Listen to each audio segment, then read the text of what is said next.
So, starting it? Yeah. I don't like this.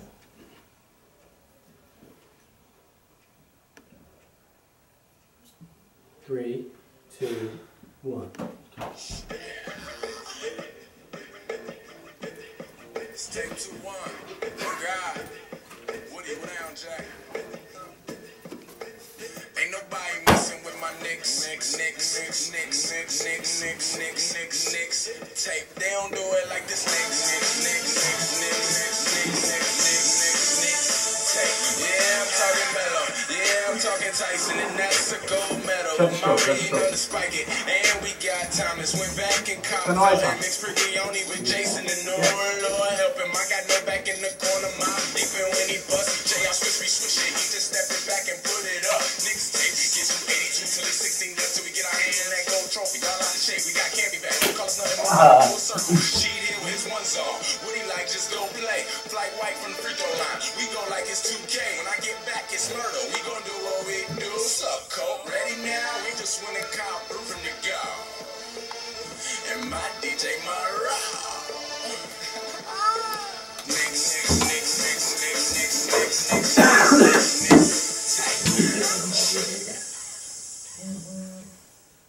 Hey everybody, welcome to Knicks.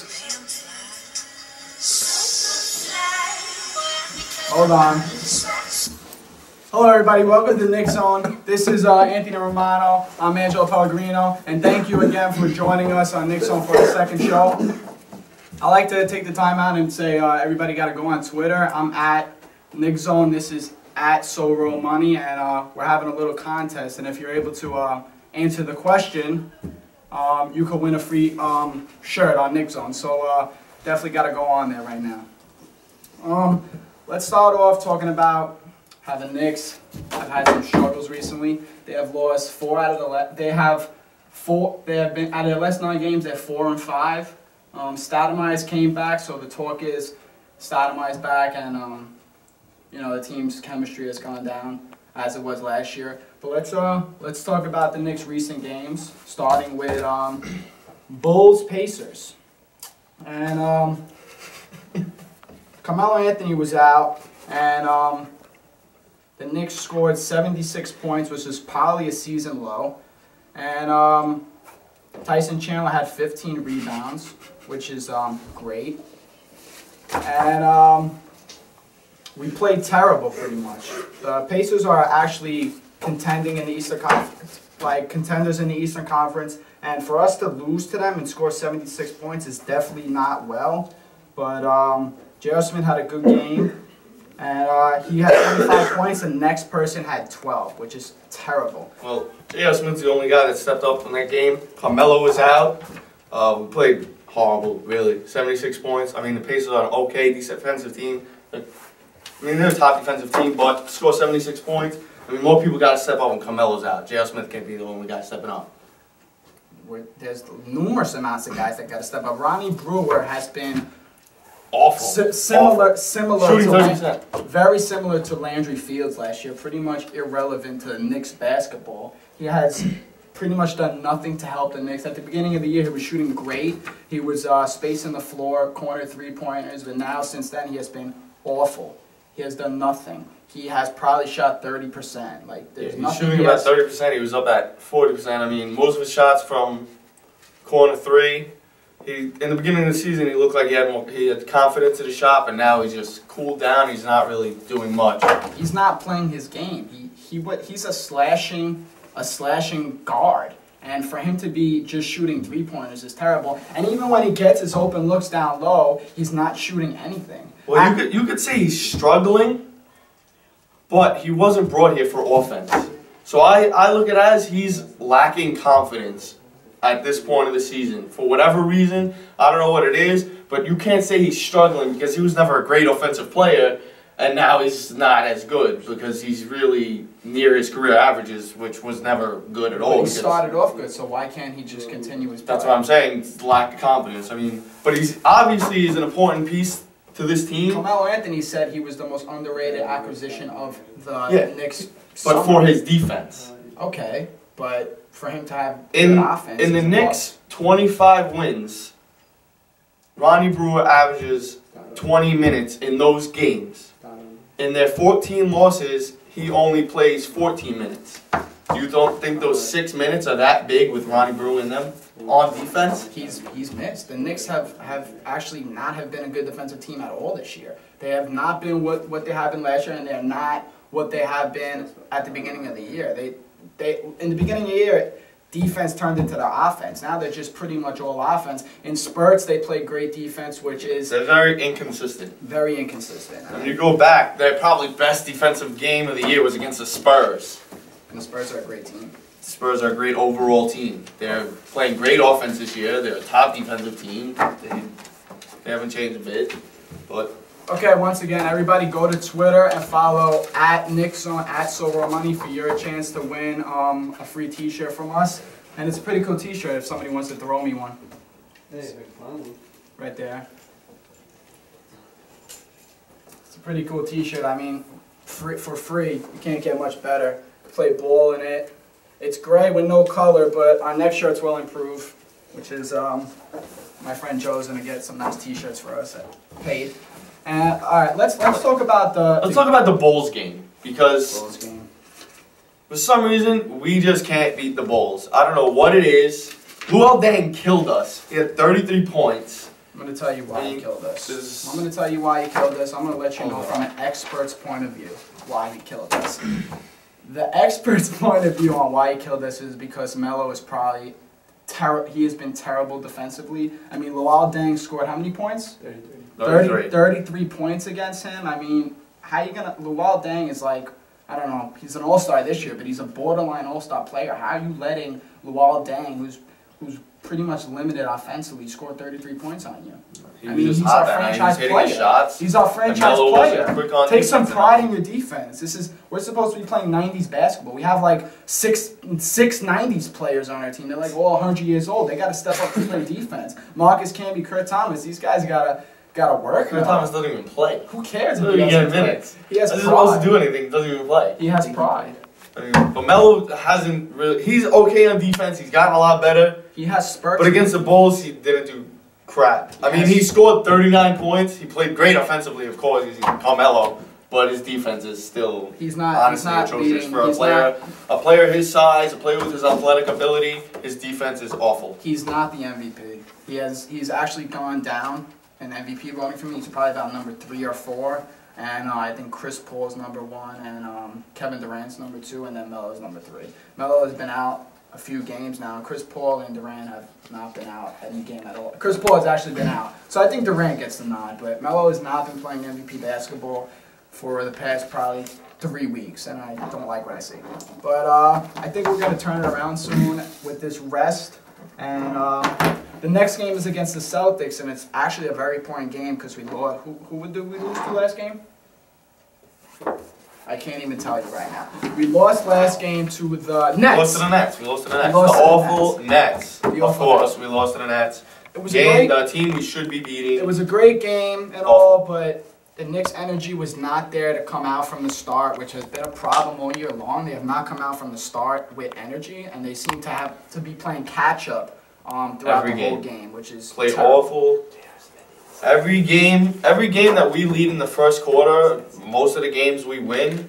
But every game that we're down in the first quarter, we wind up having to catch up in the fourth. We got to rebound. The only guy who's rebounding is Tyson Chandler. I mean, Chandler's rebounding numbers are fantastic. I mean, Pacers, he had 15, Bulls 18, Hornets 14, Pistons 14, and against the Nets he had 11. He's doing a great job on the glass, but who's really putting up terrific rebounding numbers besides Chandler? Amari Stoudemire is averaging 3 rebounds a game. He's averaged 8 his whole career. I mean, he's got to put his ass on somebody and box out. He's got to start hustling. I mean, he's doing better on his shots. But besides that, I really don't see him improving. I think Jason Kidd has more rebounds per game than him, and that's a point guard compared to a 6'11" monster beast.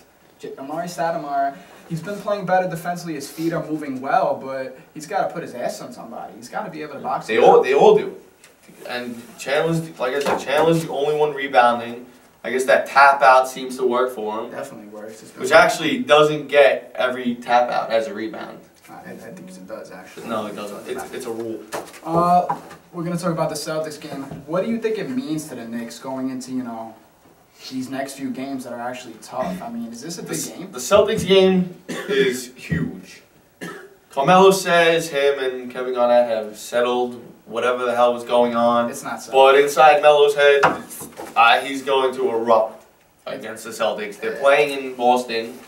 Why do you think he's going to erupt? I mean, he's gotten his head numerous amounts of times. What makes you think he's not going to get his head again? The Knicks have been, mentally, they have been probably the worst. Because after the last game was obviously got to a certain point, so the next game is, I just see Carmelo dropping at least, he's going to drop like 35, 40 points, I think. No, not going to happen. We'll Shumpert needs to play better. Last game, how many points did he have? He definitely didn't have more than 5. He's playing on limited minutes, but I think in these next couple of games, he should probably get more minutes. I mean, he has said he could play 40 minutes, like right now if he wanted to. I think he needs to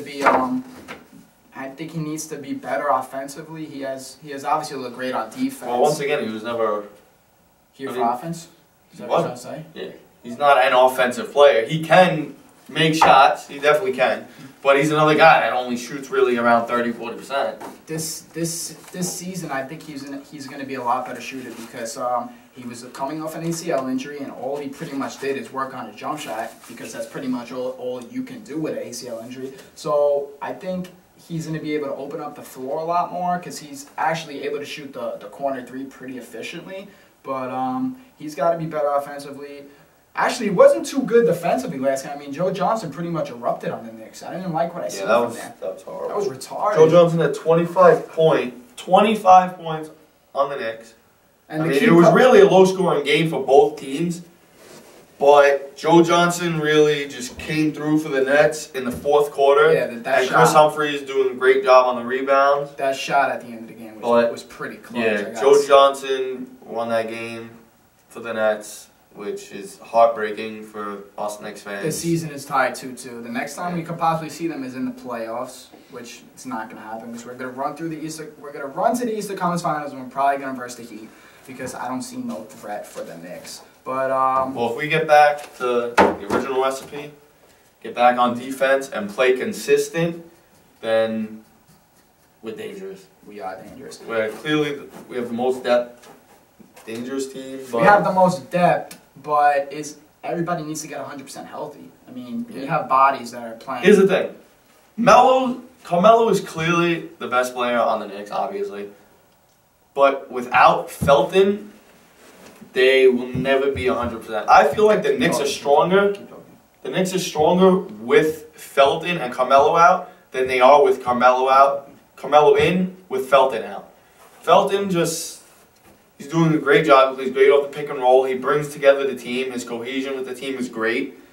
Carmelo, obviously, great scorer, but Felton just does so much. Plays great with every player, plays great with Amari. And back in 2010, when he first started with Amari, he was averaging 9 assists a game. He's coming back Saturday, which he's coming back. Plus. Hopefully against the Celtics. That would be perfect.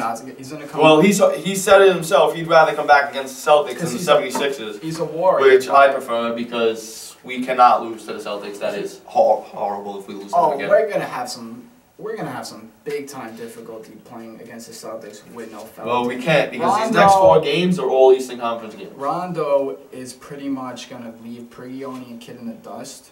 I mean, if they guard him, but I think Shumpert's gonna guard him, but he's on limited minutes, so who's gonna be able to guard Rajon Rondo? The guy's a triple threat waiting to happen every single night. Well, if worse comes to worse, Shumpert's gonna have to play extended minutes if Felton's out.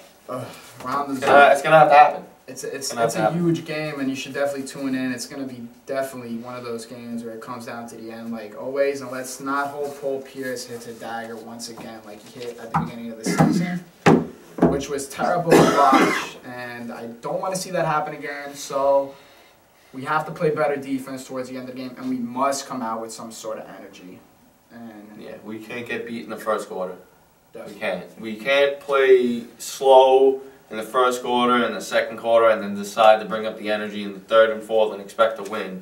And then we wind up losing by just a few points when we were down by 15 points in the second quarter. Let's just talk about what Raymond Felton's actually going to bring to us. He's coming back Saturday. He said he feels pretty good. He's ahead of schedule, which I don't think he's ahead of schedule. I think he's just coming back because the Knicks really need him. But what do you think he's gonna actually bring for us now that what do you think he's gonna be able to help us with now that we've seen us without him? Well, the last time he played was, what was it, Christmas Day against the Lakers? And since then, the Knicks just haven't been the same. I mean, he brings energy. Obviously, the ball movement's way better. They have, touch the mouse pad. And he just brings energy, moves the ball. The balls move way better. A lot. Tyson Chandler plays way better with Felton. It's going to be interesting to see how they use the pick and roll with Felton. I'm most excited to see Amari with Felton. That might bring Amari. No. Amari's been playing pretty well on the offensive end. I mean, all around, not that great, but when Felton comes back, that's when I think we're going to see a boost in his game. That's going to be interesting. I mean, Raymond Felton has pretty much ran the pick and roll with Tyson Chandler the whole year. What makes you think he's going to just automatically run the pick and roll with Amari Stoudemire? I know he's had success with him. I'm not saying just with Amari Stoudemire, obviously, with whoever. Felton plays great with Chandler, but Amari, Melo. He plays great. He's just that type of player that they have such great camaraderie on the team that Felton can get the ball to any player at any time and make something happen. Yeah, his ability to be able to penetrate and kick is probably the most important thing for the Knicks starting the season. They were on pace for like career I don't know. They were breaking records with 3-pointers made and attempted, and now that he was out for a little bit, the threes have gone down a little bit. The ball's not moving as much. It's not that the ball's not moving. It's not the ball's not going into the paint as much. Nobody's able to attack off the dribble and kick out to the corner. The only one who's able to do that is J.R. Smith, but he's not a pure point guard. Raymond Felton is not a pure point guard either, but he can break down the defense in multiple ways off the pick and roll. Well, I think his vision and his ball movement, his passing, is definitely underrated, especially off the pick and roll. Raymond Felton, our offense is that much better when we play great with the pick and roll. When it's Felton to Chandler or Felton to Amari, that's when we get a big boost on the offense. It's our go-to play. I mean, it's going to be very interesting to see what Amari Stoudemire and Raymond Felton, how they could come together quickly, because they're needed right now. The Knicks are, like I said, in their last 9 games, they're 4-5. So the Nets are creeping up on us. They definitely cooled down a lot. But I don't think the Nets are really going to take it. They're supposed to cool down. Like they were just hitting an astronomical. But I think once Felton comes back, they're going to be playing top shape like they were. I mean, since he's been out, they cooled down. Since he was out, he's going to bring the team back up. Actually, you know who's been playing good basketball? Novak. He's shooting. He's not shooting a career high, but he's still leading the league in 3-pointers. And I think he needs to be involved a lot more offensively. I think he's a very huge weapon to any team, but obviously that he's on our team, I think he's an even bigger weapon. He needs to be run off down screens. He needs to be able to be used in ways that Mike Woodson is not using him. The thing is, he's a other weapon. Teams, the Nets definitely do every game.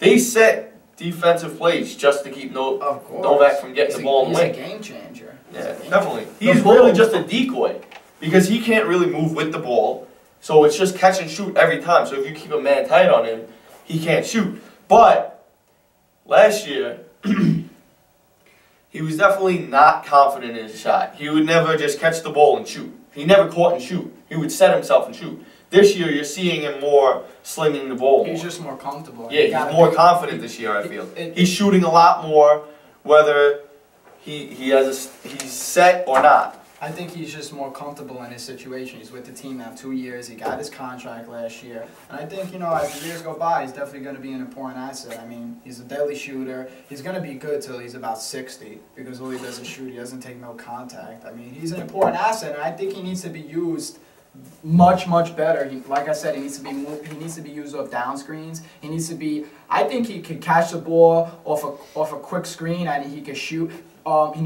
pump fake, take one dribble, Definitely needs shoot, to jump be shot. more in the plays. He needs to be more But involved. where he's lacking in is obviously his defense and rebounding and toughness, and that's what we're trying. He to just build looks ourselves lost on the defense. He's not lost. Which isn't saying much for the rest of the team because the rest of the team looks lost on the offense too. I mean, on defense. on defense. He needs to get tougher. He needs to get stronger. He needs to hit the weight room. But that's the reason why he is not on the floor as much, is because he's lacking in those areas, which the Knicks need because they can't rebound the basketball to begin with. So to have Novak on the floor, it's like a complete it's just horrible to have him on the floor because he can do nothing on the defensive end. That's why Amari needs to start rebounding better. He's averaging three rebounds a game. That's horrible. Absolutely horrible. What He more should do you be like expect? a 15-8 guy at this point in his career. I think he should be more like an 18 and. I mean, he at the beginning of the season 18, he said 15, what's the difference? said He should have 20 like 8 rebounds a game. he said at 20, least. he said he wants 21 and 10. That would be even better. Enough with Stoudemire. Let's go back to Shumpert. I mean, he's come back. How many games has he played? 2 games. Last game was his Garden debut, so I'm sure he was a little bit nervous and shaky. I mean, how can you not be? He's the best fans in the world, best city in the world, best basketball in the world. Of course, he's going to be nervous when he steps on the floor. Then the Twitter world blows him up, thinking that Ron Shumpert thinks he's probably the next coming of Michael Jordan, which he's obviously not. Well, he's I know he's from definitely Chicago. He's from Chicago and all, but he's not the next coming of Michael Jordan. So calm your expectations there, young fella. I like his flat top, by the way. And his debut for the Knicks was at MSG was horrible. He sported some new Adidas, which were cool, but his play was horrible. I think he played 15 minutes again. He shot like 1 for 6 or 1 for 4 from the field. He didn't do much. He didn't do much. His defense was a little iffy that game. A little iffy. It was Joe Johnson scored how much? 25. 25 points. I mean, you got to be able to. He has to be able to help us. He has to get back to himself. I mean, he only played a couple games. He's going to be a while before he comes back to himself. I mean, this is a serious injury. I know he's a young guy. But he's definitely important to this team. Shumpert's defense definitely brings the defense together on this team. Oh, yeah. I feel like without Shumpert, no one's motivated on the defensive end. He's probably let's say Carmelo is the most important, and Tyson Chandler is the second most important. You could argue he's the third most important player on the Knicks right now.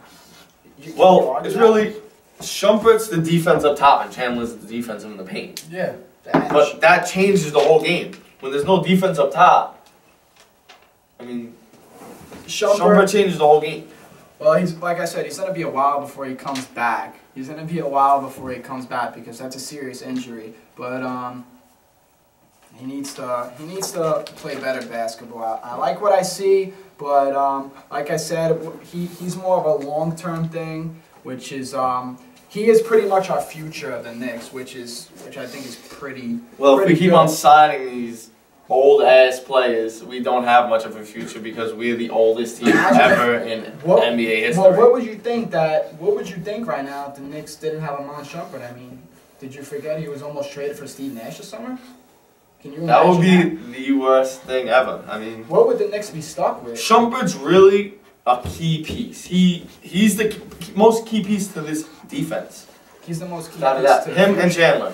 Without him and Chandler, there is no Knicks defense. Well, right now he's really important. He's the most important player on the Knicks because right now we're a little banged up. It's almost halfway through the season. He is that fresh body, fresh legs, fresh. Well, not fresh legs yet. Well, he don't have fresh knees. He has fresh legs. He is that body. He is that body we need. And like I said, he's important. He's important as the season comes along, and I think he's going to be ready come playoff time, which is the most important because, like I said, we're going to run through everything. Well, hopefully it's not deja vu and not deja vu, and he doesn't get hurt again because in the first game of the playoffs. Well, that was a freak injury. He tore his ACL. He's never been hurt his whole life. He's never been hurt his whole entire life. Not even a sprain, not even a break, because he said it. He said it.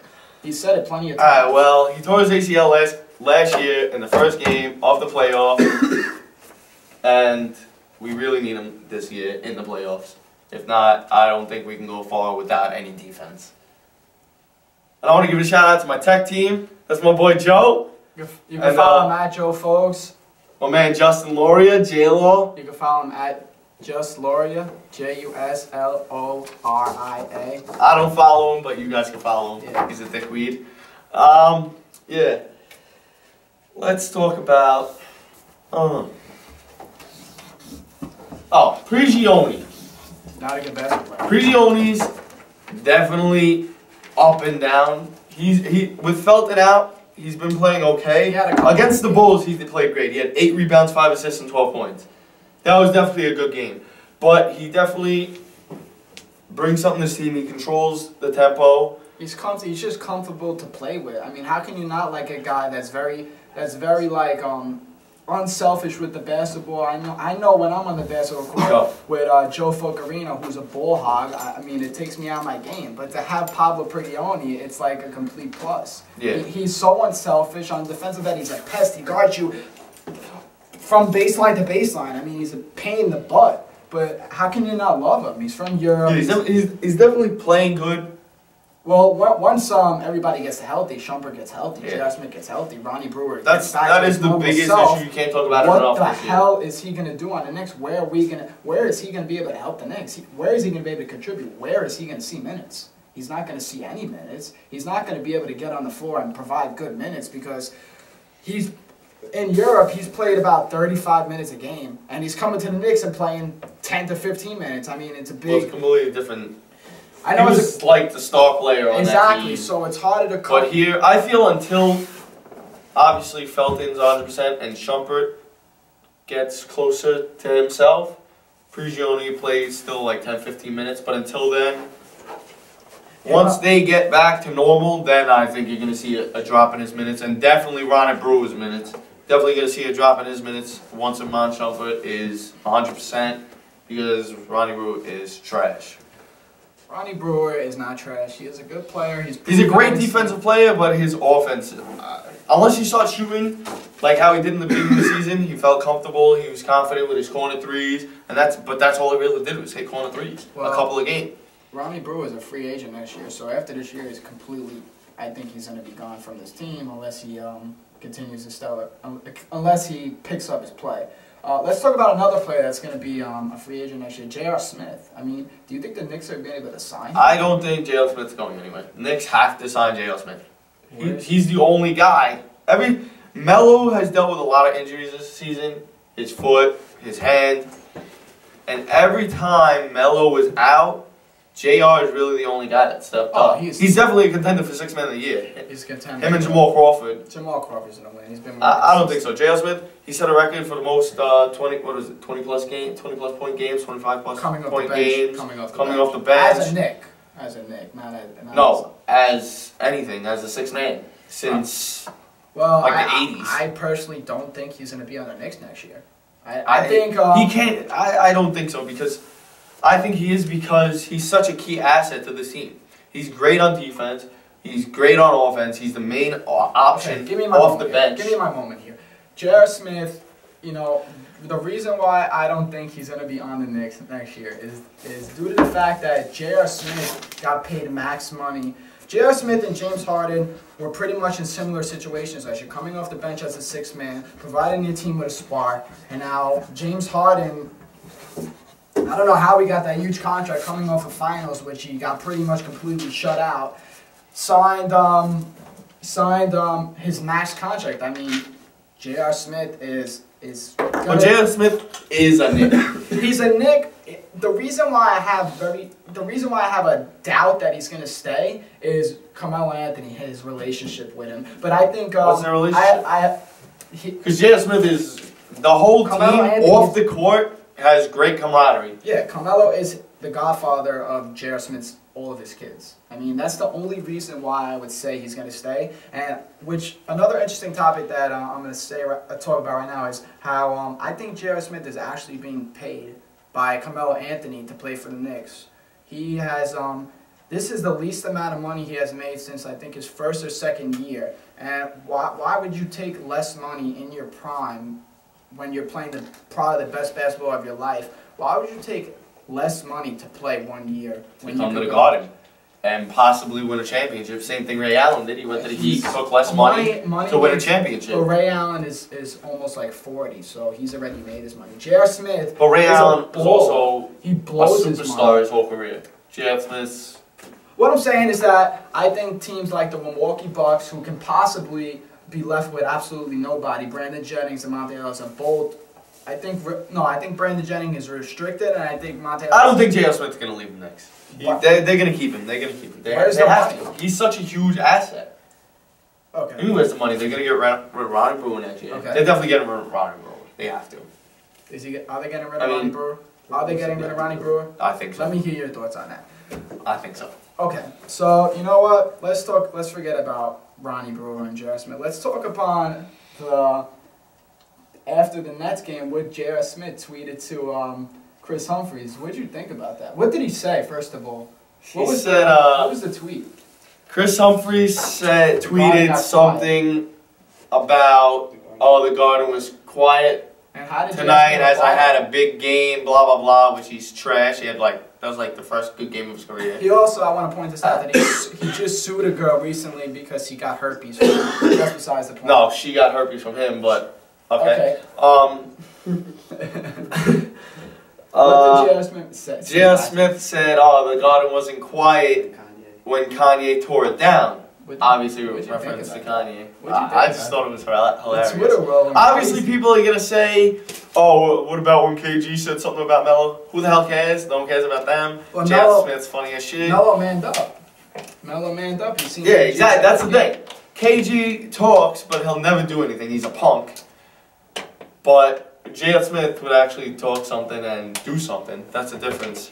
But that's why he's a Knick. He's crazy. J.R. Smith is New York. I'm so actually surprised he didn't get fined. I mean, I thought that was pretty much out of line. But J.R. Smith, he's a funny dude, man. Yeah. I tell you. Because he just has so much pride in this team. But that's why. He just has that New York attitude. Yeah, we're going to bring that New York attitude. We're going to bring that New York attitude to the show. All right, that's about it for today's show. And I appreciate you guys joining us once again. And 2 weeks, Wednesday probably, or another day, we will do another show. We will let you guys know upon that. And once again, go to Twitter and follow at NickZone, which is me, and at SoRoMoney. And then you can follow our tech team, which is at Joe Fogues and at Just Loria, JUSLORIA.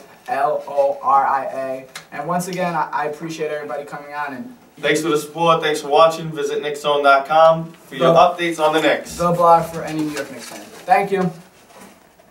That wasn't a good show. That was horrible, bro. Yo, we have to do it every week. Because when you do it every 2 weeks, it's like you forget to talk about things that happen, and then you talk about stupid. Why? Because we didn't promote it as good this time around. Last week, we promoted it so much. Yeah, that's true too. We also started at 9:30, which is half hour late. With no forewarning of that. Whatever, just post it on the site, and then